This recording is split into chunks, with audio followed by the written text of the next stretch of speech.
Hey everybody, this is Brian Ridgway, otherwise known as the $150 million marketer, and I've got a real honor today. I'm going to be interviewing my friend and mentor, Willie Crawford, and for those of you who don't know what a superstar this guy is, Willie's done more online than just about anybody I know in a dozen different areas, but one of the big things he's done is he's managed to do something most internet marketers can only dream of. He's created and built an email list of over 1 million subscribers. And I met Willie on the Internet Marketers Cruise in January, just a few months ago. We became really close friends right out of the gate and had instant mutual respect, became business partners, and we're doing several projects together. So I get to pick his brain quite a bit. I'm in a pretty fortunate position to be able to work with a mentor. And after one of our long heart-to-heart business talks, we started talking about list building, and this is one of the areas where Willie's seriously a legend. And I said, Willie, dude, why don't we just record this and turn it into this is a lot of value here. Let's turn this into an interview. And so this interview that you're on right now is what resulted. So we've reworked the structure of the call to turn it into more of a Q&A format so you can follow rather than us just rambling. Willie, you with us? I'm with you, and I ramble anyway. Well, we're going to deliver as much value as we possibly can on this. We're going to cover a lot of stuff, and Willie, as you share your answers, I'm going to dig in as deep as I can to really make sure we cover this for our friends that are listening. Okay?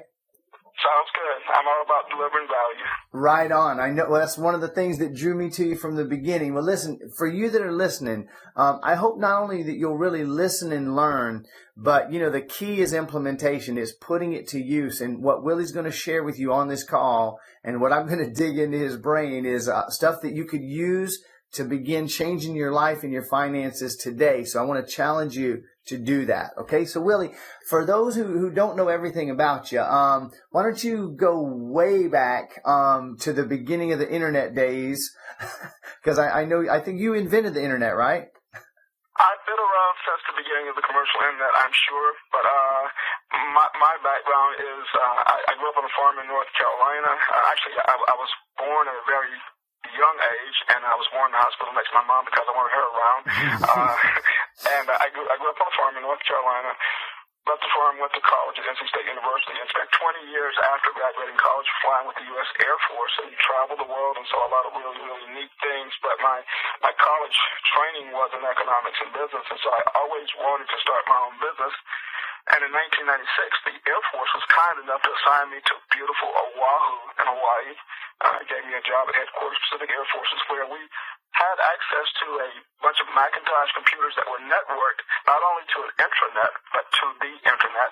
And so I jumped on the internet and looked around and saw that there were people talking about making money online in 1996. And I decided I was going to go ahead and start my own business, even though at that point I wasn't sure whether I was going to stay in the military for a full 20 years. I did end up staying for a full 20 years, so it wasn't until 2002 or 2003 that I retired from the military. And so by then I'd already built a full-time online business. I had done all kinds of things, from hosting my own live seminars to you name it, I've done it. And so I just stepped out of my military uniform into a full-time job, and right before leaving Hawaii, actually I left Hawaii, went to Alaska, left Alaska, and went to Florida, where I decided to stay put. So now I live in beautiful Northwest Florida, where I'm about 5 minutes from one of the most beautiful beaches in the world, and life is good.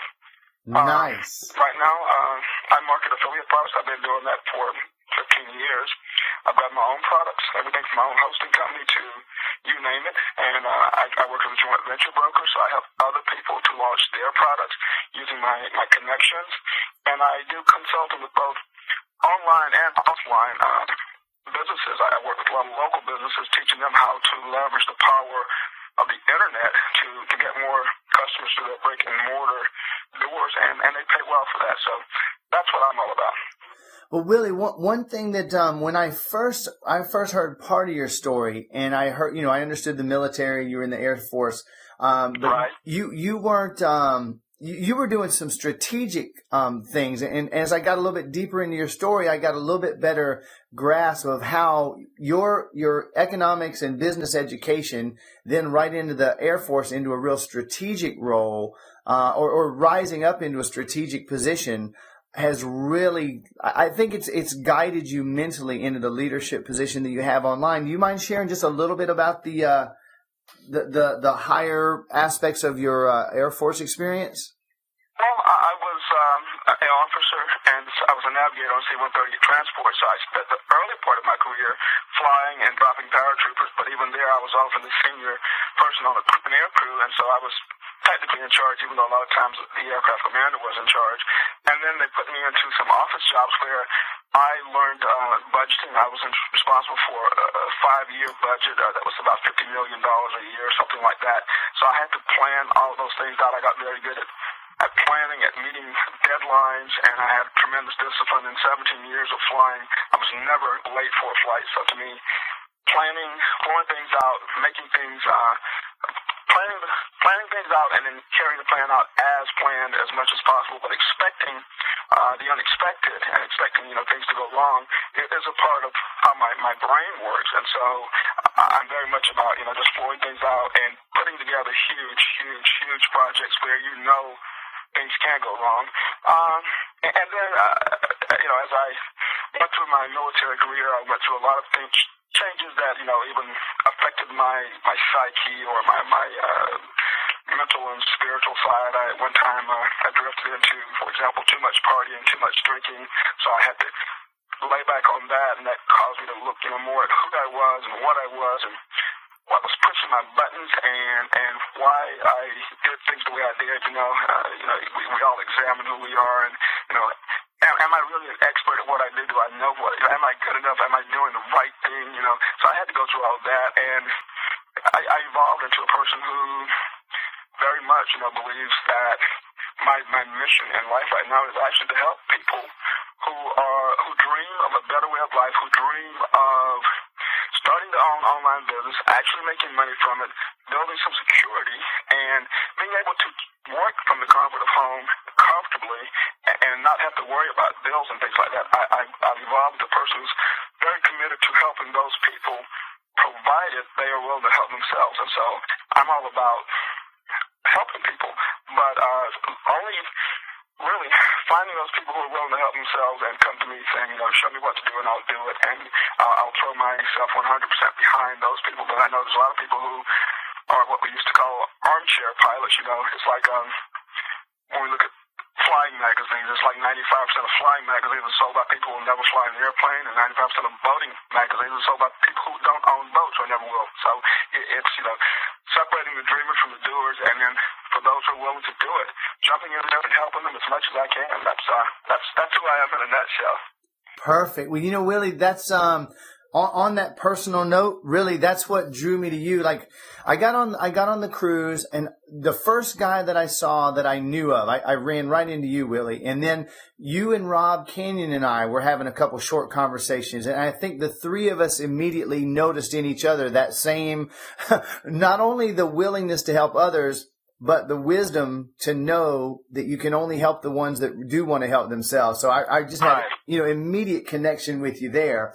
Well, I know that in that vein of helping the people that want it, one of the main areas in value that we want to deliver here is list building, really building an incredible list that you can leverage, a highly responsive list. So let's move into that area now. So today you have a database of over 1 million people, and it's almost unfathomable for most people. What drove you to even try to build such a monster list? Okay, and I should clarify first of all that it's not 1 million internet marketers. It's across numerous niches that I've been in. But what drove me to, and I didn't really set out as that as a goal, but what happened was in December of 2002, I spoke at a seminar that John Reese and Ramon Williamson were at. Ramon was speaking, John was just an attendee. In fact, John was the first person I ever sold a seminar ticket to, and I sold off a discussion for him. But anyway, I'm wandering down the hall at the seminar, and John and Ramon recognize each other, and they ask each other, do you guys want to do some brainstorming? And they looked at me, too. And so we went up to Ramon's room. He ordered some healthy snacks from room service. And they started talking. And this was on a Sunday night after the seminar was over with. And I actually was supposed to be back at work at Eglin Air Force Base 13 hours away that Monday by midday. And I'm sitting there looking at these guys thinking, I hope they don't take too long. And yet we talked until about 4 in the morning. And John and Ramon are talking, and John is saying things like, when somebody is looking at building an online business, if they're struggling just to pay the rent, they can't even imagine having an extra $50,000 or $100,000. He said, but once you hit that $100,000, it's easy to imagine $200,000. And once you do that, it's easy to imagine $500,000 or $1 million.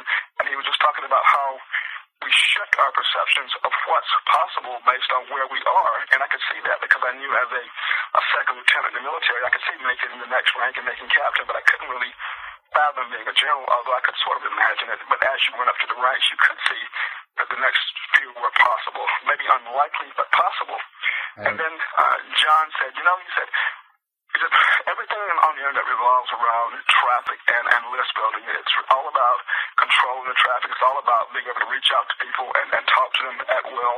And he said, it'd be sort of neat to someday have a list, a database of 1 million people. And I sort of looked at this guy and I'm thinking to myself, he's nuts. But Ramon was agreeing with him. He's like, it'd be sort of neat to have a list of 1 million people. And at that point, I'm thinking these guys are serious. They're thinking, if I could do 1,000 or 100,000, or I could do, 1 million. And they just point out it's just actually identifying something that works and then ramping it up, just doing more of it. And so I started to listen to them.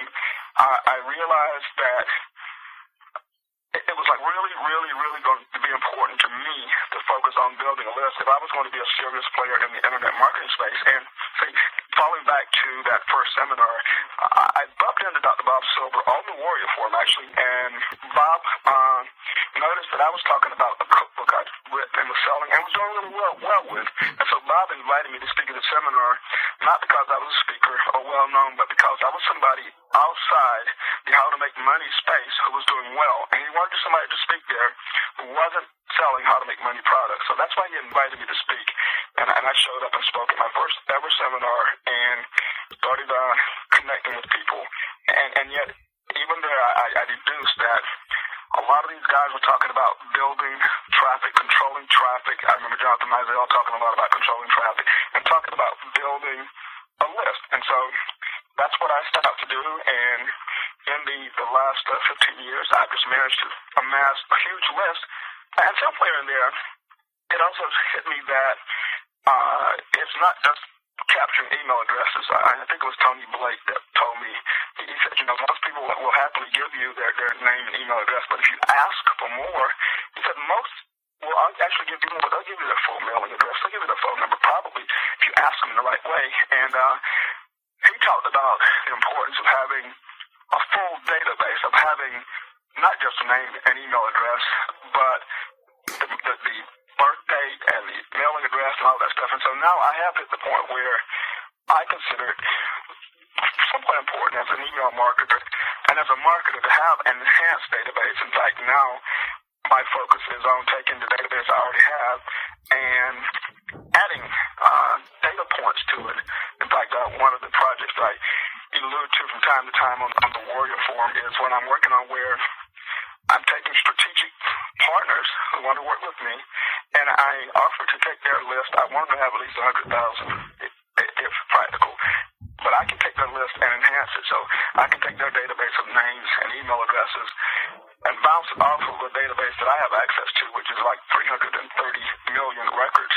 And, just bounce their name and email addresses against my database, and when there's a match of names and email addresses, get them the other data points, give them, maybe age and income level and where they went to school and mailing address and lifestyle things such as what sports they play and what movies and types of music, so that if they chose to, they could market to their database in a way that's more meaningful, in a way that's more personal.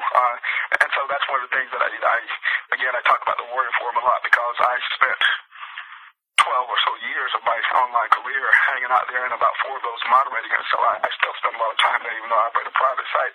And there's a lot of people, serious players there. In fact, most people don't realize that most of the big name internet marketers hang out there too. It's just that most of them don't say much that often because they sort of get attacked. But they know that's the place to hang out and where a lot of deal making happens. And that's where I go to set up a lot of joint ventures. And so one of the things I'm working is not only building my database bigger and bigger and bigger, but also helping strategic partners who someday might not be able to market just by email. Maybe they'll change the rules. If all they've got is email addresses, they're out of business. So they need the names and they need the physical mailing addresses. In fact, direct mail gets a better response rate anyway than email, so they should be doing direct mail marketing too. So I can help my partners there, and I'm sort of off track, but it's not about the database to me as much as the list right now. And so I'm enhancing my database too.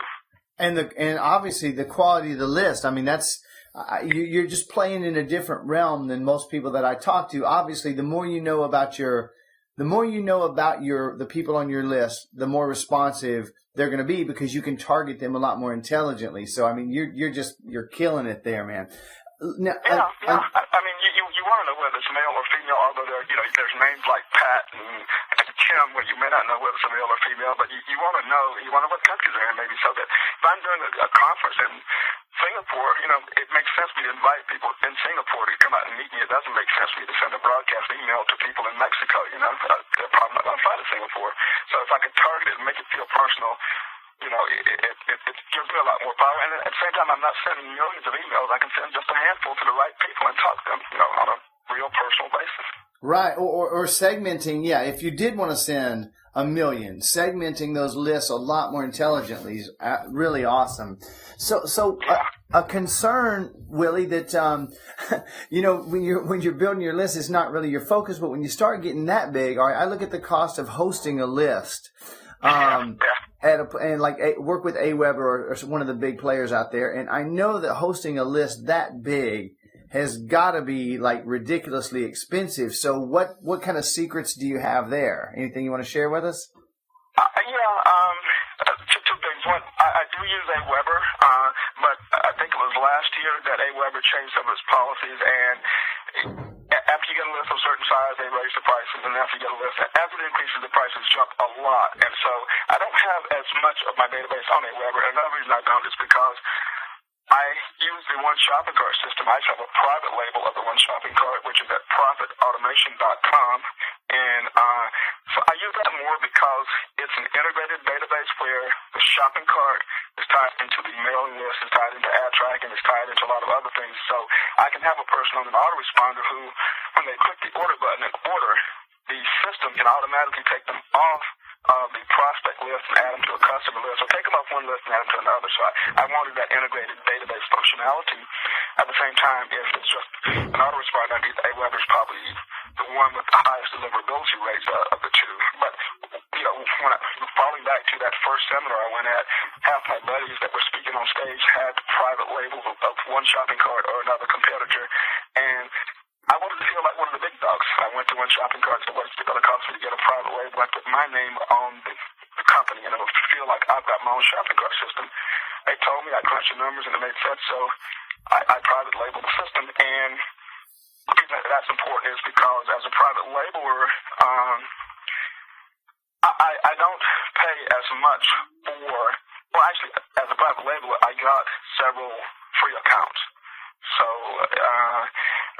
I might have 4 on the One Shopping Cart platform, and while it started out, with like 10,000 records or whatever, most customers right now they get 10,000 records, and when they go over 10,000 records, they are charged more for, I think it was 10,000 and 75,000 is up, and then up to 150,000 or 300,000, and each time I hit one of those points, and they're probably going to listen to this and start billing me, but I call tech support and say, okay, I'm at 150,000 now, or I'm at 75,000 now, or I'm at 300,000 now, and, a techie could just log in and change the number of records I was allowed, with or without charging me for it. So I have one account that is allowed up to 500,000 records, and others have pretty substantial limits too. Limits where if I were were paying the regular price for them, it would cost me a lot. But I know my database and my numbers well enough to know that each of my customers is worth well over $1 per each one's worth over $1 per subscriber per month in most niches, and so it doesn't matter. I mean, I'm paying a lot less than when I'm making up the list, even if I were paying the regular prices. But as a private labeler, I'm not paying regular prices. So I do have that advantage, and I won't say exactly what I'm paying, but I don't pay what other people pay. And a lot of these companies even grandfather people like AWeber. I think when they raised the prices, if you had an account before they did, they gave you some breaks and stuff like that. So I think even there I was grandfathered into some things. And so, yeah, it's very expensive now to just host your database on these platforms, but I'm not paying those fees. Gotcha. So let me ask you one thing. I know about the way you think strategically, which is one of the things I really like about working with you. But someone would say, yeah, but it's still expensive to do, and you kind of alluded to that a minute ago, that if it's something that pays you multiples back, how do you put that in, for someone who says, yeah, but Willie, it's still expensive to host that many people? What do you say? I say, but when you get an asset of that size, when you can build a database of that size, it's just so valuable to you. Just to be able to say you've got a list of 100,000 puts you in an entirely different league from most other people in most of the spaces that I hang out with. And to be able to say you got a list of 1 million, that is, it gives you so much more authority, so much more leverage. People just treat you differently. And when people approach you, you do know that part of the reason they're approaching you is because they want access to your database or to your contacts, to the people that you can introduce them to. We understand that, but it's still a tremendous leverage point. You know the saying, clothes make the man. You think people should be treated the same and not be treated special because of who they are or how they dress or whatever, but they are treated differently if people know that you have a large database or that you do certain things. And so the leverage is something that actually, unless you have experienced it, most people won't even get it, but it gets you invited to functions, it gets you into things for free, it introduces you to politicians and celebrities and millionaires and billionaires just because you have the ability to reach such a large percentage, such a large number of people. People want to deal with you more, and so the money is the cost of hosting a list is small compared to the upside leverage that it provides you with. God, so the clothes make the man, and the list makes the marketer. Yeah, and I do that clothes make the man stuff out there as just it didn't mean anything, but even there, I have spoken at several seminars where when I wasn't speaking, I dressed up in a suit with a tie, and even there, people treated you differently than they did if you were dressed in a t-shirt and jeans. As you walk up to a counter to order a coffee at a Starbucks, or as you do anything in the hotel, people who bump into you in the hallway or the elevator treat you differently and call you sir and stuff if you're wearing a suit as opposed to if you're just in a tattered t-shirt, which I used to dress in. And so people do judge you by the way you present yourself to the world, and presenting yourself to the world as a large list owner, in our instance, it does change how people treat you. So, it's like when you're negotiating for joint ventures or whatever, they're thinking, they'll bend over backwards more for you and do more things for you than they would someone who appears to be less of a player. That's just the way the world operates. Hey, I agree with you, and I'd say I try to look at things, Willie. I strive for being strategic in everything I do, and I look at it as on the lower level. Okay, you and I both know it's kind of silly to judge people because you may be standing beside a billionaire in a tattered T-shirt, right. But because we know that others do, and most do, it's just a whole hell of a lot more intelligent to go that angle. And the fact of the matter is that a guy with a great big list, that's one thing, but a guy with a massive list that's also an enhanced list, that like what you're talking about, where you've pulled all this data together. So I guarantee you get some preferential treatment. That's how it ought to be. And that leads to the meat of this interview. Okay. Right now, anybody listening to this, that's wanting to grow their business, that's wanting to grow their profits, that's understanding what the value of a list could be, especially if we're talking about building an intelligent list the way you're doing. The question in their mind right now should be, how in the world did you get so many subscribers? So let's break this down now. And this is where you listening, you want to get your pen into action. If you haven't been taking notes so far, you're about to get some strategies and some angles that you probably haven't even thought about. And Willie is the master. When I first got online, I guess about 7 years ago, and I started seeking out. Well, let me, Willie, is it cool? I want this to be 100% about you, but I just have something about me that might put this in perspective. Yes, okay, yeah, I'll just share a quick minute about me. I definitely want to keep the spotlight on you, Willie, for the value of this interview. But I generated about $150 million offline in 70 different industries. And one thing I found out was a principle that I call seek out number one. So what I always do is, anytime I go to do anything in a new field, I start looking for who do people in this industry say is number one at this? Who do they say is number one at that? And I seek those people out and interview them one-on-one privately before I do anything. And when I first got online, I understood that it's a different game in a lot of ways than offline. So all that stuff I had accomplished offline was worth nothing. I started seeking out the gurus online, and behind a lot of the gurus, I kept seeing you, Willie. I kept running into you. And so I saw that I could pick 50 areas where you were accomplished. Now, here's all these other supposed gurus who all are most of them one-trick ponies. No offense to anybody, but it's cool. Right. It's cool. You can make a zillion dollars being great at one thing. But, Willie, I saw that you were out there with generating leads. You were out there with generating products and actually creating ebooks and doing all these different things. So as much of that as you're willing to share, we're not charging $10,000 for this interview, but as much of it as you're willing to share, how in the world, what kind of things did you do to build up this kind of a list?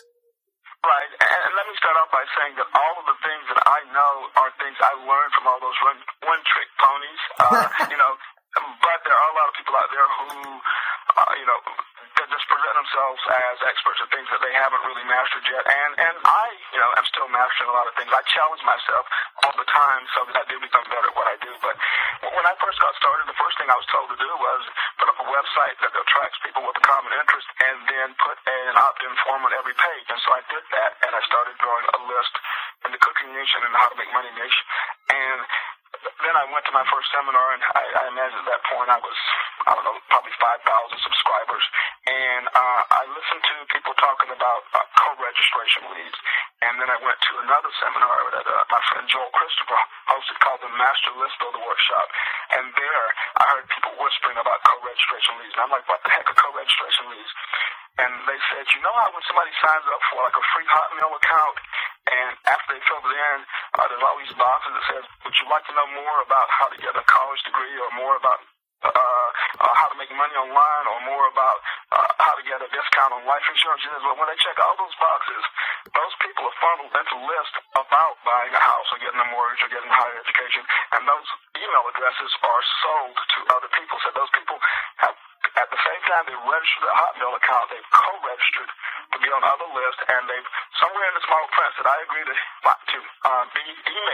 be contacted about these topics. And so back in the day, 2002, 2003 to 2005 probably, co-registration leads were big. And I remember Joel's conference talking to somebody who said, you can buy those email addresses for like a penny a piece, and they told me about sources that would give you as many as you wanted for a penny a piece. And the way we did those was we found autoresponder hosts at the time that would host them, and you would just drop these email addresses into an autoresponder that had 15 or 20 pre-scheduled emails written that you just plugged in your links, trying to invite them off to your list, but you just worked them by sending them emails, maybe 10, 15 emails that taught them something about making money, and in the process invited them to join your regular list, but you didn't really add them to your main list. And so I probably about, 300,000 or 400,000 of those at one time and put them in autoresponders, and probably 50,000 to 100,000 of those stuck.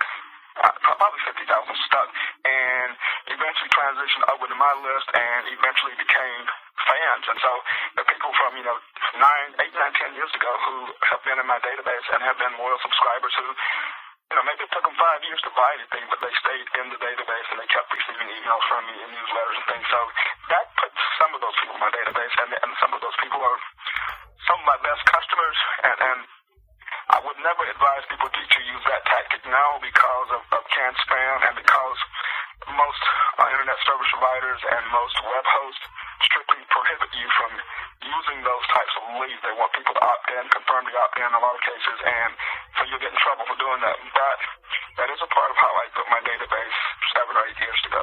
And so just wanted to get that clear, that there was a time when it was common practice for some of the bigger name marketers in the hallways or in corners to whisper, I bought 100,000 subscribers from this source or that source. And so I did do that. Closely related to that is there was a time when you could buy subscribers from services like my friend Marty Foley had a service called Lead Factory. And the way those services, and there's still services like that out there. In fact, I thought about reviving Lead Factory myself. They went out of business for some reason. They had some technical problems on a server, and they fixed those problems and decided to close it down. But the way those services work is people went to those services and said, I want to buy 1,000, I want to buy 5,000, 10,000 subscribers.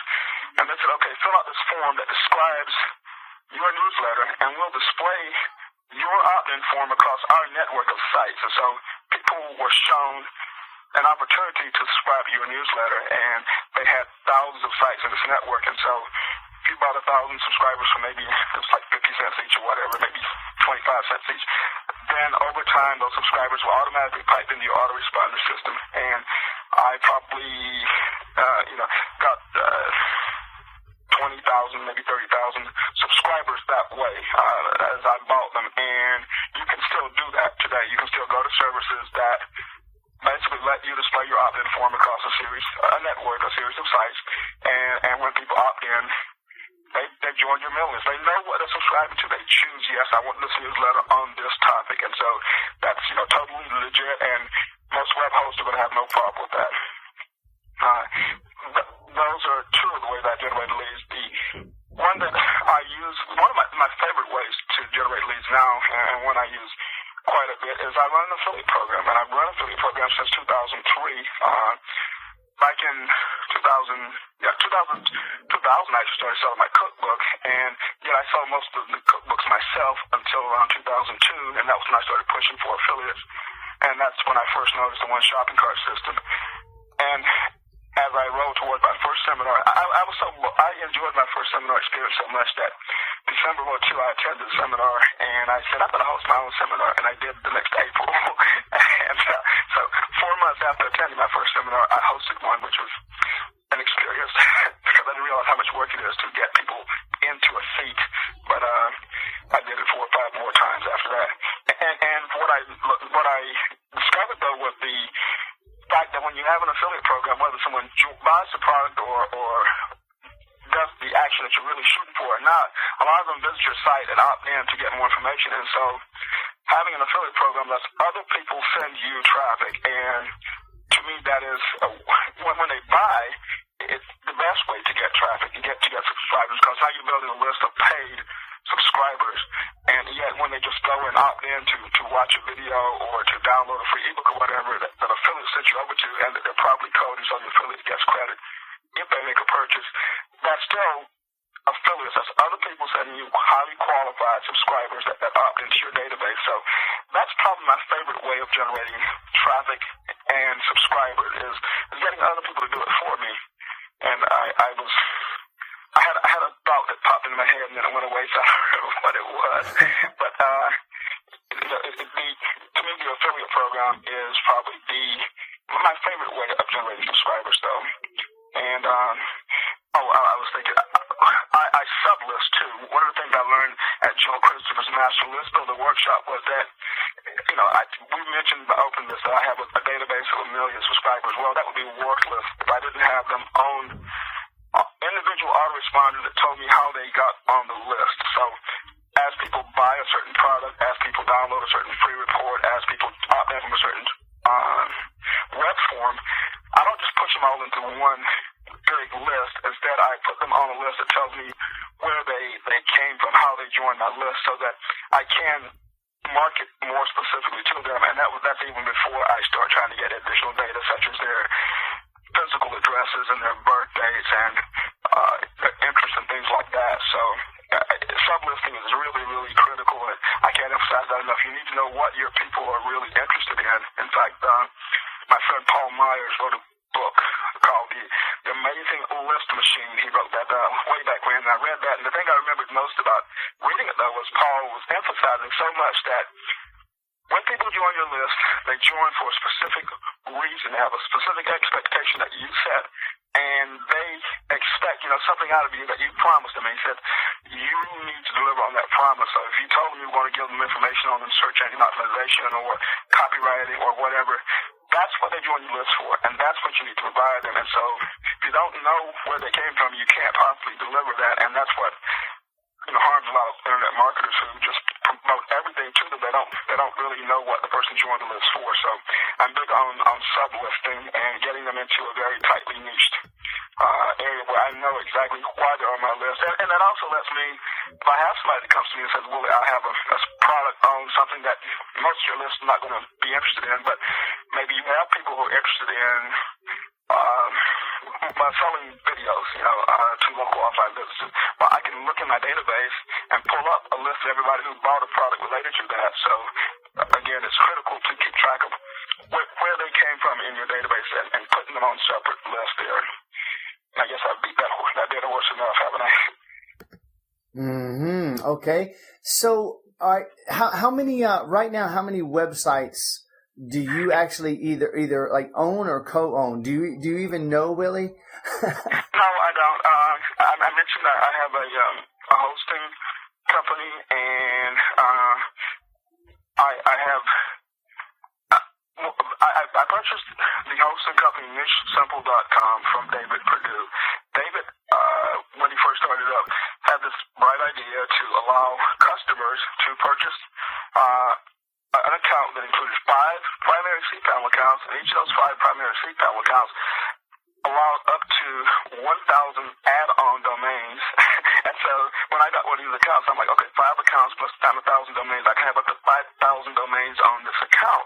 And so I started throwing domains left and right onto some of my accounts. And so I have a lot of websites out there that I put up and haven't touched. And so I do have hundreds of sites out there in my primary niche, and then I've got thousands of sites that are just scattered across the place. I do outsource a lot, so I may get a package from somebody that's 20 or 30 niche websites that are PHP powered, and most people get those and do nothing with them. I get them, have my graphics guy change the graphic, the title, and have that same person who knows how to install a WordPress blog slap the site out there.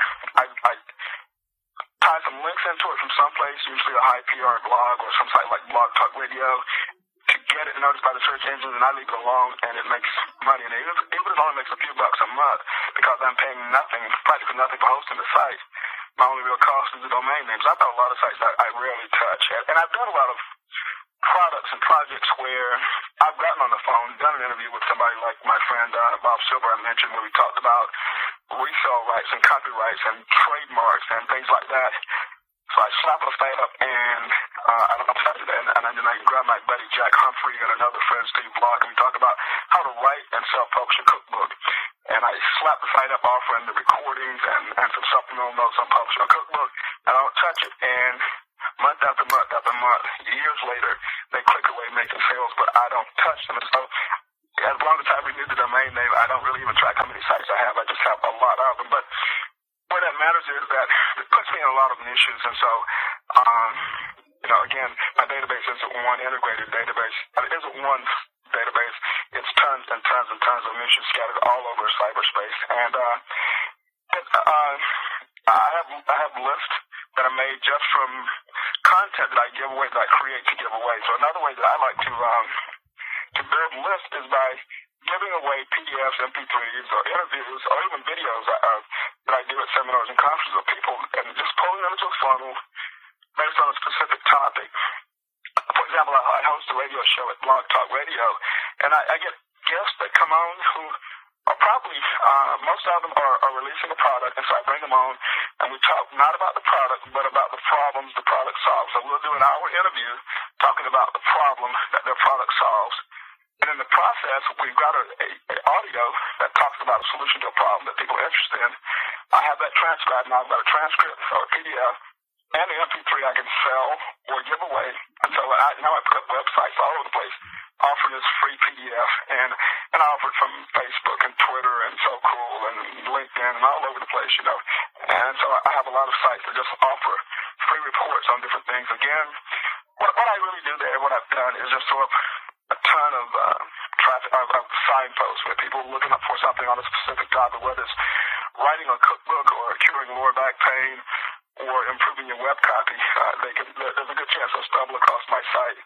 And then I did what my friend Yannick Silver taught at one of his seminars. He used to talk about having, you know, all these Coke machines, how every website was just a vending machine, and you know, he didn't care that you made a whole bunch of sales off of one site in a given day because you had all these machines all over the city, and so you were just constantly making money.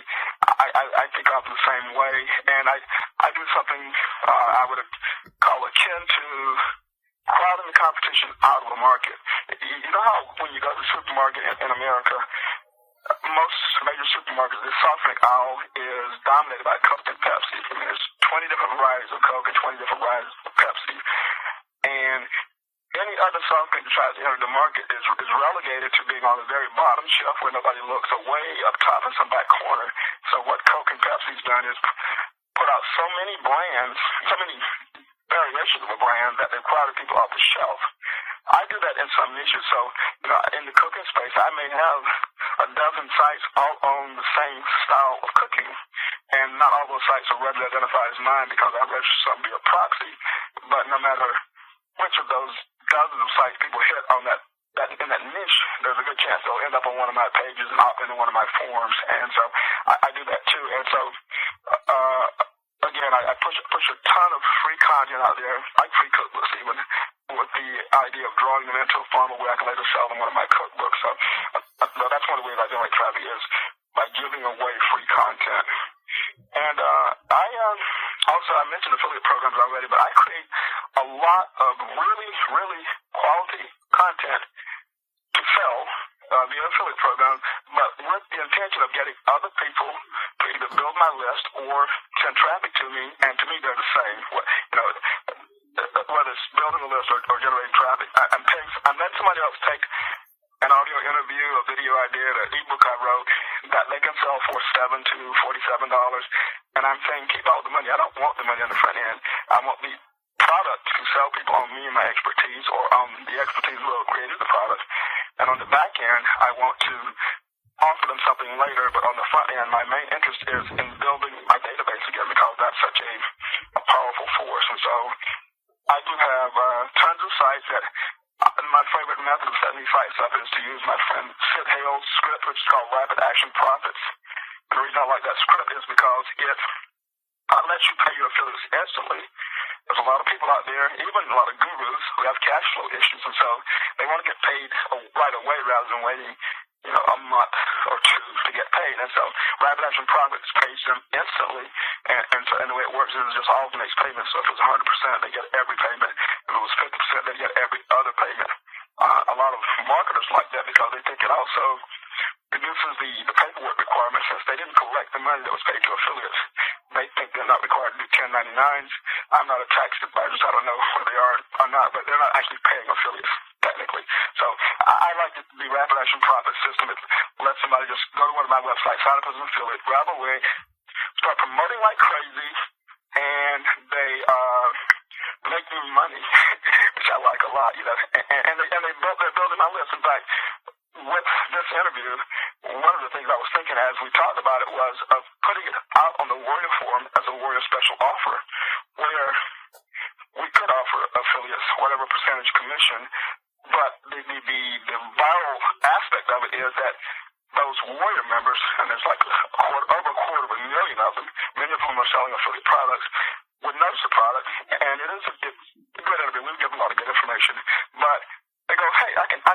sell this, and I bought it, so I know people want to buy it, but I can earn a commission from it. So what they see is that there's a product there that's a proven seller because they bought it, and then they know that others will buy it. So they'll grab it, start selling it, and what are they doing? They're building my list. So it's like so easy, isn't it? It's just, yeah, Willie, that's an example of practicing what you're preaching right there, brother.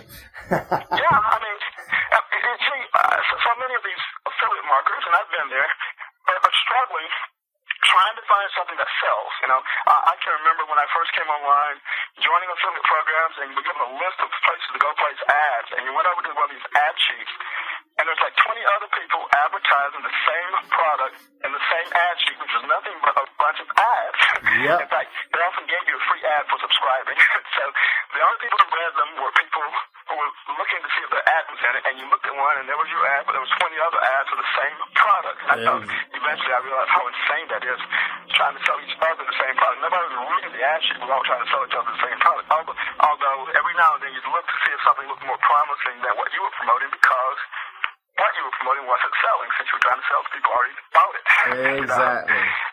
And I know in the internet marketing space, because I talk to people all the time, that there are people who will send out an email and they'll contact me and say, I just sent my newsletter out and I hope I make some money today. And then 6 hours later they'll say I didn't make a single sale. And so I know they're struggling for products that sell. And so I know that when they buy this product, they know that it sells. So it's perfectly logical for them to grab an affiliate link and resell it, and build my list. But again, practicing what I preach, but also delivering value, giving them something that actually will sell for them, not waste their time, will make them money, will take care of their customers by teaching them something useful. Absolutely. Now, when I first came online, back in 2006, I think one of the first people I noticed was a guy named Jim Daniels, and Jim had a newsletter where he wrote his own articles, all of his own material, and it felt like an uncle talking to a nephew across the table. So it was almost like, let me tell you how to make money, son. And then he'd go, I've tried these 10 things and these didn't work, and here's 2 things I'm doing that are working. And I read those articles and I liked them so much, I copied Jim's writing style. And so I've been publishing newsletters since around 2006, 2007 myself.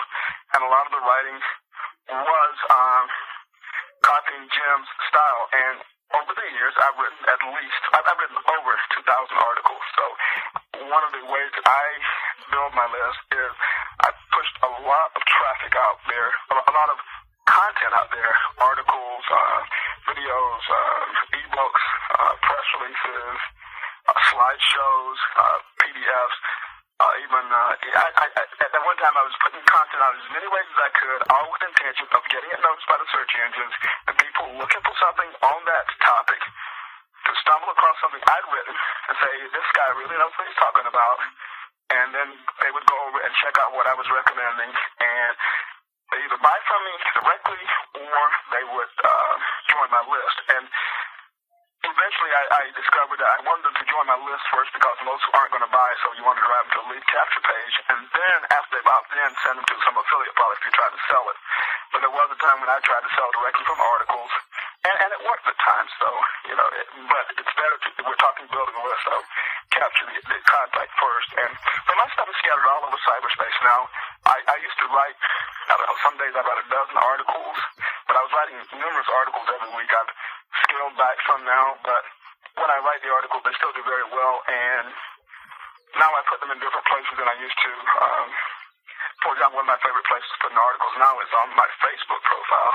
You can only put a short post on your wall, but you can, as a note, post anything you want just about. So when I write an article I'm particularly proud of, I go over to my Facebook wall and post it there. And, Facebook is like constantly crawled by the search engine, so those articles rank, those articles position me as an expert, and those articles get me traffic and subscribers. And I also encourage my affiliates and I encourage friends to share my articles, and so they grab the articles I post and put them on their walls. In fact, I'd rather have them put them on their walls and send me new subscribers than for me to put them on my wall where the people already know me. I want them to recommend me and drive me new subscribers and new traffic from people who don't know me. So it's pretty neat. And I mentioned already on radio. I've done over 100 episodes of my show on Blog Talk Radio since the last 3 years. So a lot of those shows have been transcribed and turned into ebooks and things like that. And they're all branding me and positioning me as an expert or as somebody, a source of information on a certain topic. So those are building my list. And I've written over 70 ebooks and or physical books. I've actually lost count of the number of physical books I've written. And lately I've started doing some as collaborative efforts of co-authoring the books, which is easier, where you let somebody else do most of the writing and then you go through and maybe add a couple chapters and you co-author the book. So I'm doing a lot of that lately too. But all those things are positioning me as an expert on the topic. And what I do is something I learned from my friend Fred Gleek, who was at the first seminar I ever attended. And I went to one of his seminars called Seminar on Seminars out in Vegas. But Fred teaches you to, even if you're going to do a physical book where you may be publishing it on Amazon, to put bounce back in it. That is, you put an offer in the book where you tell people, thanks for buying this book. And here's a special bonus. If you go to this website address, you can download this extra collection of recipes or this extra tips on whatever. And that way, even if somebody else sells your physical book, they're building your list because they're passing your URL out for people to go and join your list. And so while that doesn't, give me millions of subscribers or even probably thousands, it does put subscribers on my list who already know about me, already like me, already fans. And so that's actually more important than just somebody who stumbles across the webpage and fills out the form just, on a whim. So those are pretty good subscribers. Yeah. Yeah. Well, I'm going to tell you what's happening as you pause there, Willie. The fact is that you know more ways of generating subscribers than most people will ever learn. You've forgotten more than most people are going to learn. And well, so, I've tried a lot of things. My friend John Reeves, he published the course Traffic Secrets back in 2005, and that was the first internet marketing product that did over $1 million. Well, in 2003, when I was at Bob Sober's seminar, Marty Ford and I were talking about creating an encyclopedia of ways to generate traffic. And the traffic, of course, you capture subscribers. So we conceptualized something like Traffic Secrets back then. In fact, I registered the domain name Website Traffic PhD back then. And then we looked at what we could do as far as a product. And I think that both of us felt sort of not up to the task of putting together an encyclopedia on how to generate traffic, which would be the same as an encyclopedia on how to build a list. And so we did nothing for a while. We did roll out a course on pay-per-clicks and did a webinar on that. But we didn't do the course. And then John rolled out his. And then later on, I went back and repurchased Website Traffic PhD that I had let expire. And now I am doing some things with it, but not a Traffic Secrets type course. But I've tried anything and everything. In fact, I mentioned pay-per-click. I've used those before, and often, this was back when you could buy clicks for a penny or two each.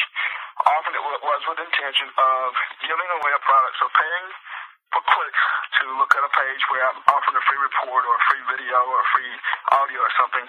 I don't do that as much anymore, but it certainly works. And I'm right now running ads in numerous places with the main objective being to get new subscribers into my funnel. To show you the extent of my activity there, I have an ad that starts this coming Saturday, the 18th, and I'm dating the recording by saying that. But it's going out to a newsletter, an e-zine that has 873,000 subscribers. And so I fully expect that, even if a small percentage of the people just click through, it's going to grow my database substantially. And so I'm running paid ads. In fact, with that newsletter, they gave me a price break if I run the same ad 4 times in a row, or a series of ads 4 times in a row. So I purchased 2 series of 4 ads from them, and again, I'm getting in front of a database of 873,000 people, and most people, well, when I tell them about 1 million, they think that's huge, but to tell them I can get in front of other people's list of, close to 1 million is also huge. And I was tempted to tell them whose newsletter that is because they do sell ads, and I don't have the scarcity mindset. I don't mind other people using them, except that if everybody's brother knew about the source, then they'd all rush over and buy all the ad space. And if I want to run an ad, they'd say, well, it's a 6 month wait. And so what I would do is I'll post in my private membership site. I won't post it on the Warrior Forum. I post it in my private membership site, which is the Internet Marketing Inner Circle. We have a discussion board where people swap some of their best ideas and give away some of their best secrets. Anybody that's interested in knowing the source I use for that advertising, I'll post on that forum because it's more of a closed community, more people that trust each other, and we take care of each other. We help each other out. It's sort of my brain trust. So the listeners, if they want to check out the Internet Marketing Inner Circle, the acronym there is TIMIC, or TIMIC.org. They go to TIMIC.org. It's not free. It'll cost them $1 for a trial membership, but they can jump in and read everything that we've shared with each other for the past, since 2006. so there's an encyclopedia of insider information there. It only costs them $1 at TIMIC.org. And they'll find out there, we do have people there talking about where they have purchased solo ads or where they're testing solo ads. People like my friend Dr. Bani, and I have a lot of other well-known people there who don't mind sharing with each other because we take care of each other. That's my pitch for my membership site.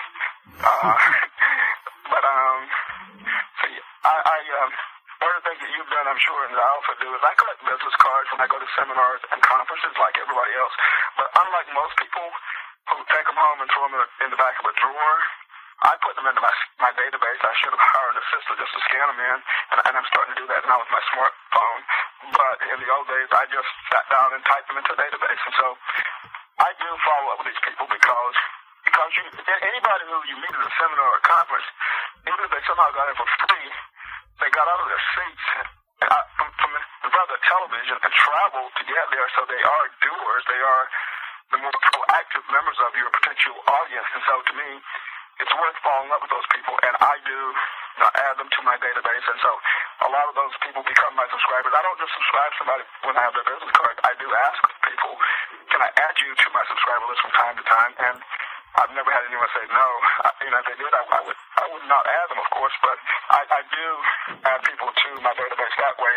I more frequently, you'll see me at a seminar or conference with a digital camera, and I take pictures with them, and I'll send them a greeting card using the send-out card system. And what I'm really doing is two things. I'm first of all bonding with them, so I take this digital image of us together, and I send them a card with the picture of us, either inside or outside the card, doesn't matter. And people don't usually throw away greeting cards with a picture of them on it or in it, so they're more likely to hang on to that than my business card. They would toss away anyway, probably. But it also puts them into a contact manager I have, which is online. So that's another way that I follow up with people. And are you familiar with send out cards? Yeah, I am. Yeah, you were the guy that introduced it to me, actually. Okay. A while back, They have that contact manager, and so I can actually use it like a newsletter. I could take the same card, like a Christmas card, and I could send it to 1,000 people in my database all at once, and it would, like an autoresponder, plug in the personal information. I could put placeholders for name and address and city and state and all that stuff, or just address and name and all that, and it would personalize. So I use that a lot. But I use that for everybody's equal, but what I call higher value clients, because I'm paying $1.50 for a card, so I don't just send it to everybody, but I send cards to people I really want to work as clients, and that works well. And I also do participate in free list building giveaways. You see those all over the internet. My friend Mark Hendricks takes credit for putting together one of the first ones. He called it his Santa Deal Time, I think it was, and he basically went to a bunch of internet marketers around 2005-ish, I think it was, and said, why don't we all get together and give away some free gifts to people, and yet when they come to our site to get our free gift, they have to join our list. We'll all promote, we'll drive to one central site. If they want your gift, they join your list. And that took off, and I think Russell Brunson was probably the second person I noticed doing it. And after that, everybody's brother does it, and today there's probably 20 free list building giveaways and a dozen issues going on right now. I do participate in those, and yes, it's true. Most people who join those lists are freebie seekers. But what I do is when you join with those free list building giveaways, they always offer you an upsell of, instead of contributing just one freebie, you can do 5. And so all you do is pay another $5 or $10 or whatever, and then you can contribute 5. Yes. And so if I'm going to join one, I'll do that, because then I can have if it's in front of the Internet Marketing Cloud, I can have one on list building and one on copywriting and one on private label rights and one on social media marketing and one on something else. So I'm building 5 separate lists with 5 separate focuses, and because there are separate lists, I can when I have appropriate offers, email them all with appropriate things. So again, it's about list segmentation there, but I do use those. That's not the best source of traffic, but it is a source where if you work it properly, it's very it works for you.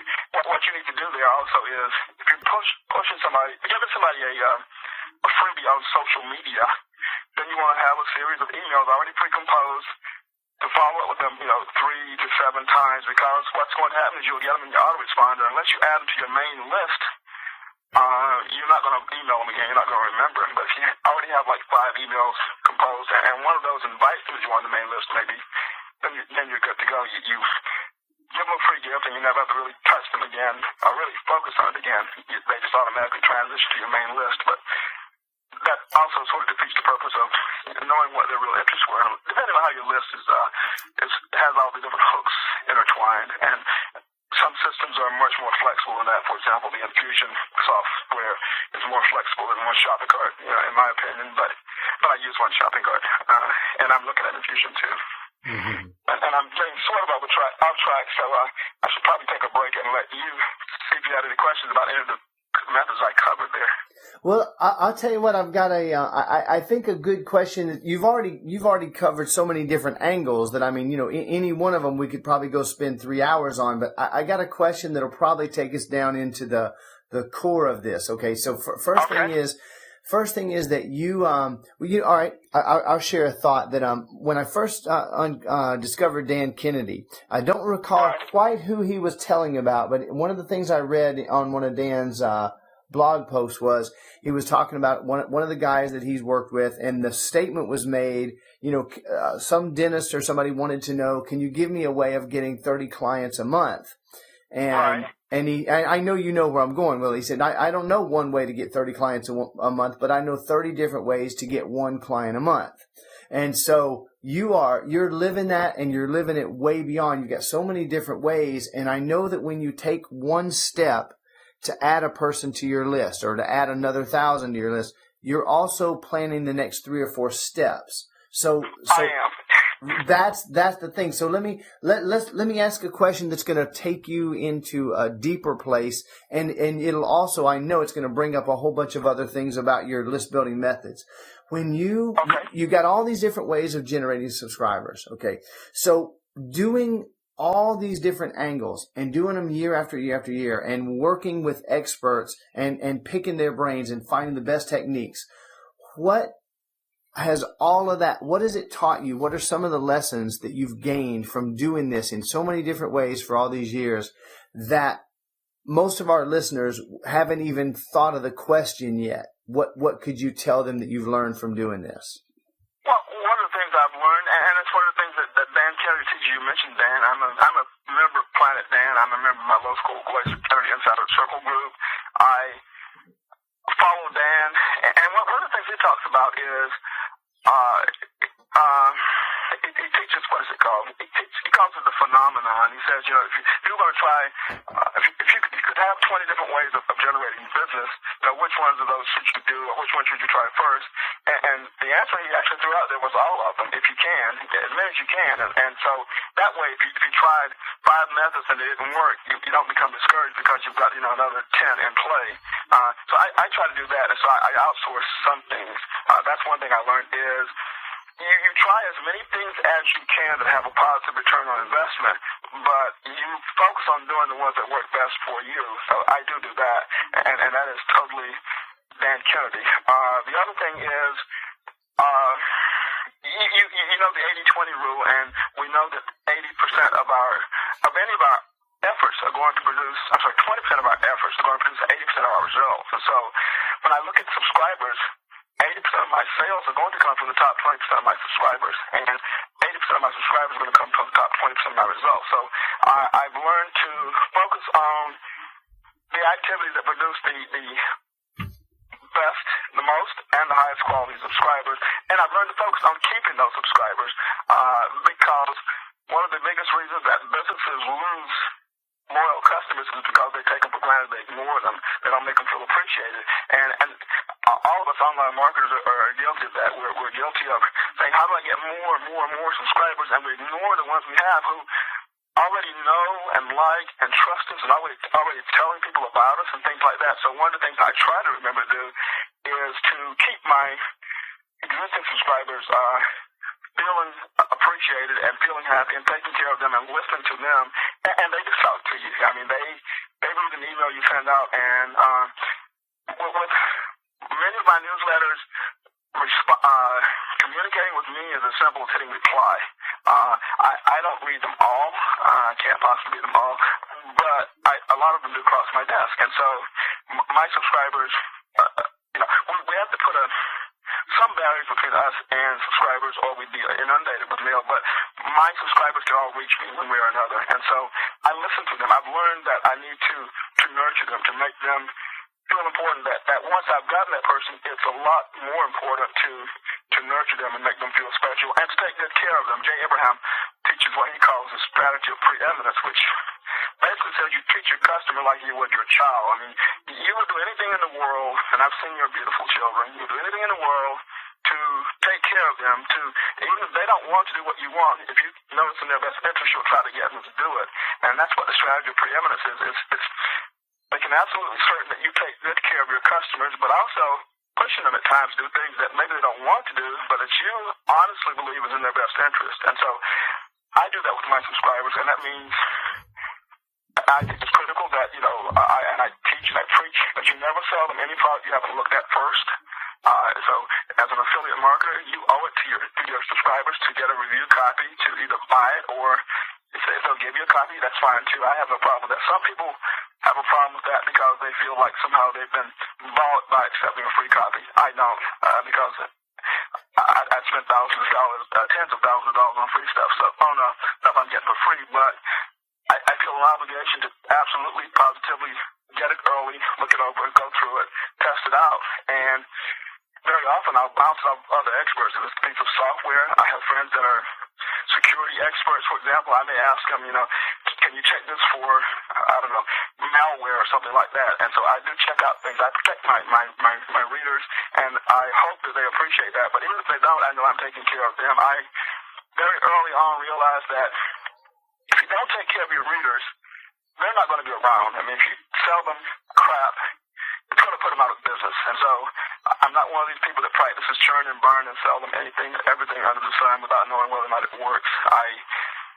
won't sell anything that I don't feel comfortable that it will really improve their lives if they use it. I can't make people use the product, but even there, I often put pressure on them to use it, and I, if I offer a bonus, the bonus usually is something that helps them use the product better. So that's one of the things that just struck me over the years is the importance of delivering on the promise that got them to join the list in the first place, that is meeting their expectations, and then putting their best interests first, taking really, really good care of them so that they grow to, actually love you for what you do for them, knowing that you really are trying to help them. I sense that when I meet my subscribers in person. Then they walk up to me and say, I've been reading your stuff for years, and they, a lowly newsletter publisher, at times I actually feel like a rock star because they're saying, I've been following you for years, and that's so powerful. You think, you've been following me? Who am I? But it shows that you are actually making a difference in someone's life, that they hang on to your every word, and that's what I would encourage people who are building lists to shoot for, is to develop that degree of loyalty, that degree of raving fan that tells you you're doing things right by your subscribers, and it tells you also that they won't hesitate to whip out their credit cards and buy from you based on your recommendations. Right. Beautiful, man. Well, contained within the last couple paragraphs you said is the word really trust. So we started talking about building a list, and we kind of kept shifting back to building trust and credibility and maintaining trust. So what I'm hearing from you, and I think you and I have a very close philosophy there, is that building a list and maintaining that list by keeping up high trust and credibility is pretty much the same thing. Is that pretty much the way you'd say it? Yeah, I mean, it's that, but it's also, even if I could, in some conniving way, get trust and keep it without credibility, I wouldn't sleep well at night. You know, I see a lot of marketers who quit marketing and go off, and this is no slap at, you know, marketers who maybe go into ministry or something, but I see a lot of marketers who burn out on internet marketing, and they go off and do something that they think that makes them feel like they're contributing to the world more, because they feel like they spent too much time tricking people into buying products that they didn't benefit from, and so they go off and they have to find some way to make themselves feel less guilty, and I never want to be in that place. And so to me, it is about delivering value. It's about taking care of them, and I know that when I do that, the credibility there. You know, some people struggle with, you know, the fact that if the subscribers know that they're making a commission or selling them something, that the subscribers believe they're only doing it to make that sale. I assume my subscribers know that I'm not doing that. I am not doing that, and I trust that human beings, because we're chemical, biological creatures, we can read electromagnetic signals from each other. That's why, you know, somebody gives you the goosebumps or makes the hair stand on the back of your neck. We're picking up those vibes. So I assume that even in the words I choose in my newsletter, that people can see through what I'm really saying and feeling, and they can see my sincerity. And if they can't, you know, I can't control that. But it's like when you're talking on the phone, if you have a smile on your face, the person you're talking to can sense it. When I'm writing, it's with the same heart. It's with the same, you know, positive thoughts about my subscribers and taking care of my subscribers. And so I assume that shows through my writing, and so it's pretty powerful.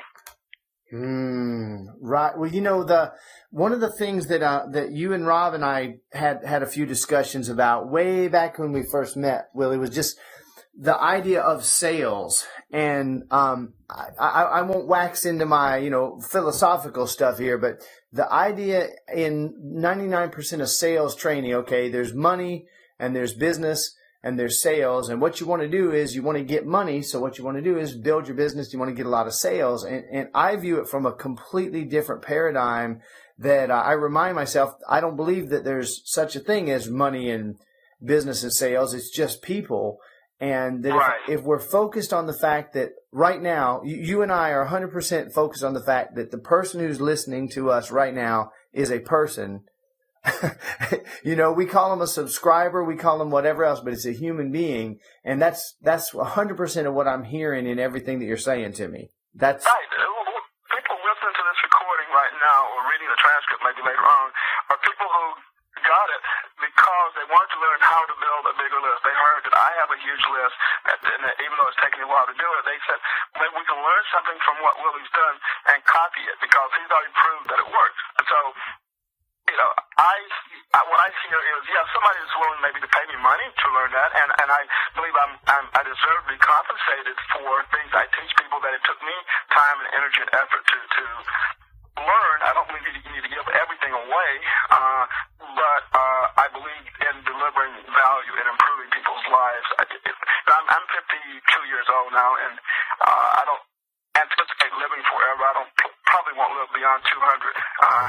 And so, you know, so in the end, I want to be able to look back and say I helped a lot of people, and I did more good than bad, and you know, and feel good about the life I lived. And so it's very satisfying for me to be able to look at somebody and say, you know, I helped to start that person's career, and there are big names. I mean, people making millions of dollars, some of them a month now, who I helped to start their careers, and then there are people who just are well-known speakers like Stephen Pierce and Ken MacArthur and a few others that the very first time they ever spoke was on my stage as an internet marketer, and people like David Preston, who showed up at a beachside gathering I had, showed me an ebook he was working on, and I pushed him to both of the Warrior Foreman offer, and that kicked him off as one of the premier experts in the world of local offline marketing. And from there, I having a Michael Penman seminar and talked to Michael and put him on stage where he wowed the audience and made like $25,000 in sales on his first presentation, and took off from there. So those people actually give me credit for having made a difference in their lives, and it's just so neat to be able to look at some of those people and say, I actually touched those people's lives and helped those people, and in a positive way. Enough of my thought process rubbed off on them that they too believe in delivering value, and so that's pretty powerful. To know that you actually can help somebody. We talked earlier about these faith gurus until you might actually be able to look at somebody and say, I helped that person. That person is successful because of things I showed them, or because I stopped them from making mistakes. That's very powerful. Right, absolutely right, man. Wow, and it's really cool. I've been doing a lot of webinars recently, and one of the topics is we're focused on building business, we're focused on making money, but the theme of changing lives is at the core. And every once in a while, somebody said, "Well, this change in the world is great, but what about making money?" And I'll tell you what, something that I know you and I both agree on: when you're really focused on helping the other person, the money is pretty much effortless, isn't it? I like making money. I see nothing wrong with it. I grew up in poverty. My parents separated when I was very young. My grandmother raised me on a farm in North Carolina where we were on welfare. We were dirt poor.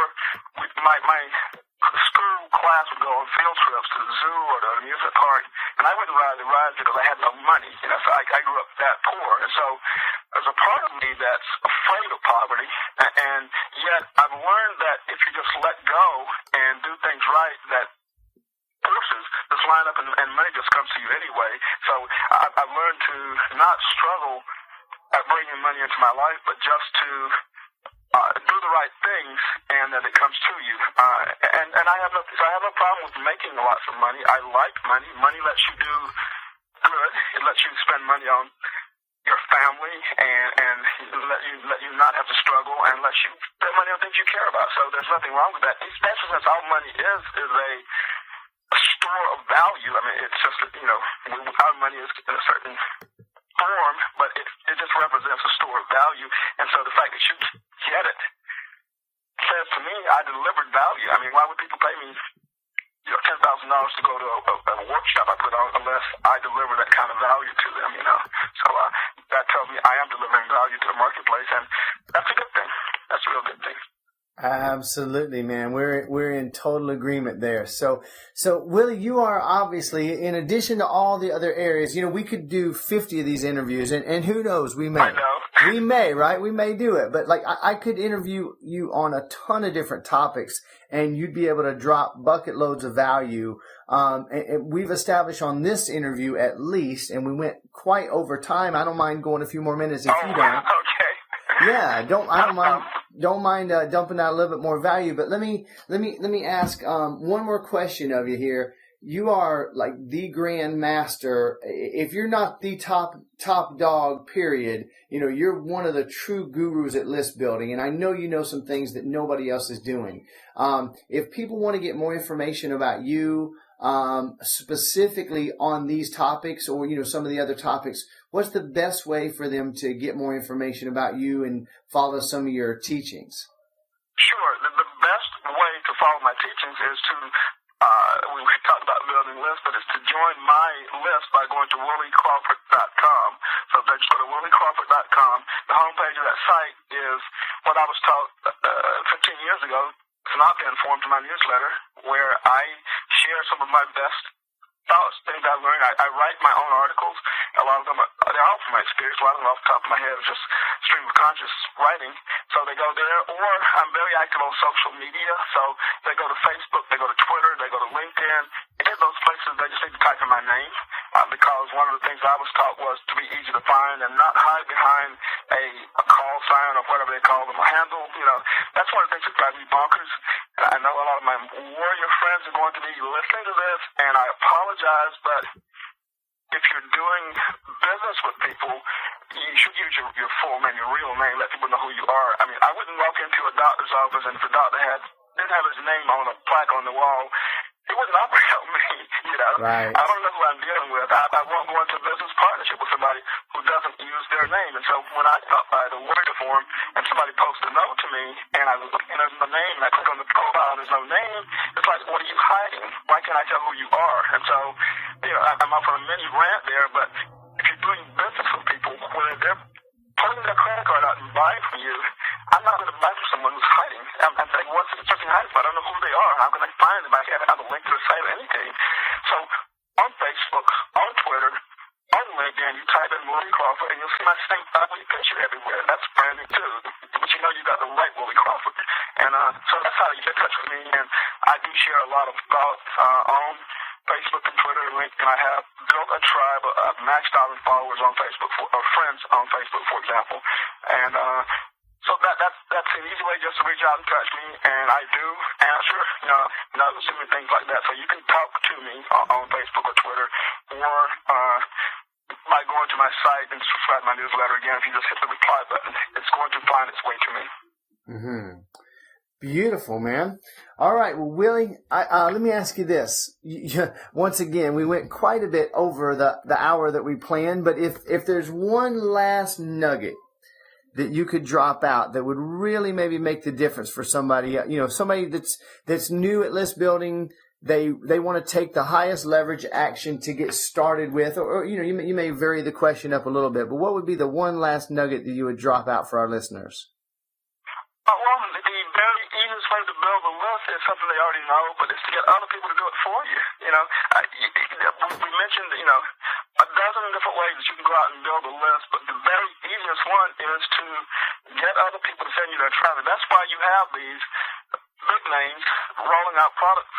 They make money on the front end from that product, but when somebody does like a $1,000 product and they make $1 million in sales, what they've done is they've gotten other people to say their list, okay, we need for 1,000 of you guys that are big spenders who spend money to grow your businesses to raise your hand and go over and join that marketer's list. And one other thing that I'll touch on since we keep going is what matters most with having a list or an audience is who has the attention of that audience. You see, it's not about having 1 million people on your list. It's about having those people listen to you and do what you suggest.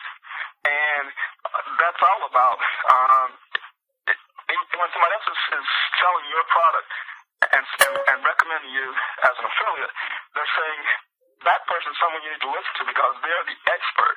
Go over and listen to them. And so they're putting that customer into your sphere of influence where, for at least a short while, as long as you maintain that trust, for a short while, you're the dominant influence in your marketplace on that individual. So, to me, the big thing is I would focus on getting other people to build my list. And again, on the Warrior Forum, they made it so easy now with that Warrior Plus setup they have where anybody can post a Warrior special offer and their offer is listed in a marketplace where anybody can request an affiliate link. So they've built in now in the forum an affiliate program that is very powerful. And the other powerful part of that is anybody who has a Warrior Plus membership can go in and look at the statistics. What's this product selling for? How much commissions is it paying? And how many sales have been made? And what is the conversion rate? So without having to guess how well that product's selling, they can pick a proven seller, but at the same time, you who are trying to build your list, if you roll out a proven winner, you have no problem getting other people to send you new subscribers because by you delivering real value to the marketplace and people loving your product, you get a lot of other people wanting to sell your product and push even more subscribers your way. So again, we get back to delivering value and it just flows. It just comes to you in buckets, Beautiful, man. Willie, I want to say thanks a lot, man, for taking the time to do this interview with me. This was great for me. I know listeners got a lot of it. And for those of you listening, I want to encourage you. There's something called spaced repetition learning, which is kind of fancy words. All it means is that we learn best when we listen to things over and over and over again. And you're listening to a master here. Willie has got more knowledge in his head on this topic. I mean, we could have gone on for 100 hours and just gotten started. But inside of some of these paragraphs are pearls of wisdom that you probably went right past. So, go ahead and grab this and we're going to have the PDF available and the MP3, right, Willie? We are, yes. Okay. And just about what you just touched on, see, when I get an MP3, I very often will load it into my iPhone or an iPad, and I'll listen to it while I'm walking. And I may listen to one MP3 like 20 times in succession as I go out on morning walks or whatever. And at that point, that knowledge is truly yours. You'll find yourself repeating things you heard in the recording if they made sense to you. They got to pass the logic test. At that time, that knowledge is yours.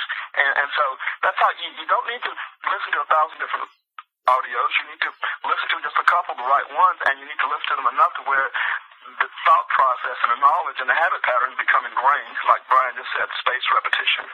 Or repetition is the mother of mastery. Right on. Well, Willie, thanks a lot, brother. I appreciate you doing this with me. I'm sure everybody else does, and they know what to do next. And Willie, what was that, the membership site? You want to give that link again? The Internet Marketing Inner Circle, so TIMIC.org. And if I could even slip in a little extra tip there, it ends in .org rather than .com or .net, because .org sounds like it's an official organization, so it's more trusted as a top-level domain in a lot of spaces. And they even used to be given more weight in the search engine, so that's why I chose TIMIC.org. See, this guy, he just can't stop giving, guys. No, I can't. Hey, I appreciate you, Willie. Thank you, Brian. All right. Yep, bye-bye.